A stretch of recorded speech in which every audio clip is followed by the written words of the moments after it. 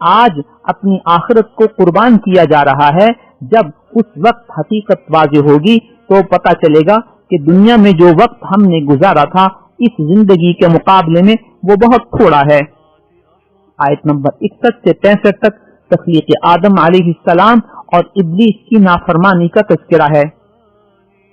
آیت نمبر 71 سے 72 تک اللہ فرماتے ہیں کہ کامیابی کا معیار یہ ہے کہ اس کا نامہ اعمال دائیں ہاتھ میں مل جائے۔ اللہ تعالیٰ ہمیں بھی دائیں ہاتھ میں نامہ اعمال عطا فرما دیں۔ آیت نمبر 78 79 میں واقعہ معراج میں جو نمازوں کا تحفہ ملا تھا انہی نمازوں کی فرضیت کی طرف اشارہ ہے اور ان کو قائم کرنے کی ترغیب دی گئی ہے۔ یہاں نبی اکرم صلی اللہ علیہ وسلم کو خاص طور پر تہجد کے اہتمام کا حکم دیا گیا ہے، جو ہمارے لیے مستحب ہے۔ اگر ہم پڑھیں تو بہت مبارک نماز ہے۔ یہاں ایک بات قابل توجہ ہے کہ اللہ تعالیٰ نے معراج کے موقع پر 5 نمازوں کو فرض کیا اور اسی سورہ بنی اسرائیل میں ان نمازوں کو پڑھنے کی ترغیب دی جا رہی ہے، لیکن ان نمازوں کی کتنی رکعات ہیں، ان میں کیا کچھ پڑھا جائے گا، کیا اس کے مسائل ہیں، یہ ساری باتیں ہمیں اللہ کے نبی صلی اللہ علیہ وسلم نے تفصیلاً ارشاد فرمائی ہیں اپنے اقوال مبارکہ سے، اپنے اعمال مبارکہ سے، جس سے یہ بات واضح ہو جاتی ہے کہ قرآن کی تفسیر نبی اکرم صلی اللہ علیہ وسلم کی احادیث شریفہ سے ہوگی، اور احادیث شریفہ کو قرآن کریم کی تفسیر سے علیحدہ کرنے کا مطلب قرآن کریم کے ایسے منمانے مفاہیم گھڑنا ہے جس کی اجازت اللہ رب العزت کا دین ہمیں نہیں دیتا۔ آج کل جو لوگ احادیث شریفہ کو قرآن کریم کی تفسیر سے دور کرنا چاہتے ہیں، بنیادی طور پر ان کا مقصد یہی ہوتا ہے کہ حدیث جب ہمیں کسی ایک حد میں بند کر دیتی ہے تو ہم وہاں پابند ہونے کی بجائے ایسے آزاد ہوں کہ من مانے اور من گھڑت مفہوم قرآن کریم کی ریسرچ اور قرآنک مطالعہ کے نام پر ہم پیش کرتے رہیں۔ میں بڑی معذرت کے ساتھ اگر عرض کر دوں کہ اس دور میں اس فکر کے علم بردار آج ایک میڈیا اسکالر جناب رامدی صاحب ہیں۔ آیت نمبر 85 میں روح کے بارے میں سوال ہے کہ آپ سے روح کے بارے میں یہ لوگ سوال کرتے ہیں، آپ ارشاد فرما دیجئے الروح من امر ربی، روح میرے اللہ کا حکم ہے، اس کا ایک امر ہے، اور تم لوگوں کو اس کا جو علم دیا گیا ہے وہ بہت تھوڑا ہے۔ گویا جب روح کی حقیقت کو سمجھنا ہی ان کے بس میں نہیں تھا تو اس موضوع کو اس انداز میں تفصیلات میں نہیں لے جایا گیا کہ جو ان کے ادراک سے باہر ہو۔ یہی وجہ ہے کہ آج اتنی تحقیقات کے باوجود روح کی تحقیق کے حوالے سے ہماری معلومات بڑی محدود ہیں۔ آیت نمبر 88 میں اللہ تعالیٰ نے اسی چیلنج کو دوبارہ دہرایا ہے، لیکن ایک اور انداز میں کہ اگر انسان اور جن سارے کے سارے جمع ہو جائیں اور جمع ہو کر قرآن کا مثل لانا چاہیں تو وہ نہیں لا سکتے۔ گویا قرآن اللہ کا کلام ہے اور ایک معجزہ ہے۔ آیت نمبر 9 میں کچھ مطالبات کفار مکہ کے ذکر کیے گئے ہیں کہ وہ کہتے ہیں ہم آپ پر ایمان نہیں لائیں گے جب تک آپ ہمارے یہ مطالبات یا ان میں سے کوئی ایک مطالبہ پورا نہیں کر دیتے۔ آپ مکہ کی اس سرزمین میں زمینی چشمے جاری کر دیں، یا دوسرا مطالبہ یہ ہے کہ آپ کے باغات ہوں اور ان باغات میں آپ نہریں جاری کر دیں۔ تیسرے نمبر پر وہ کہتے کہ جاؤ، تم کہتے ہو کہ اللہ کا عذاب آئے گا، وہ آسمان ہم پہ گرا دو۔ چوتھے نمبر پر کہتے کہ جاؤ تم اپنے اللہ کو ہمارے پاس لے آؤ، اس نے جو کچھ ہمارے ساتھ کرنا ہے کر لے۔ کبھی کہتے کہ جاؤ فرشتوں کو لے آؤ۔ چھٹے نمبر پر یہ کہتے کہ یا تمہارا ایک ایسا خوبصورت سنہرا گھر ہو تو پھر ہم مان لیں گے کہ تم بھی بڑے لینڈ لارڈ ہو، تم بھی بڑے امیر ہو اور ہم تم پر ایمان لائیں گے۔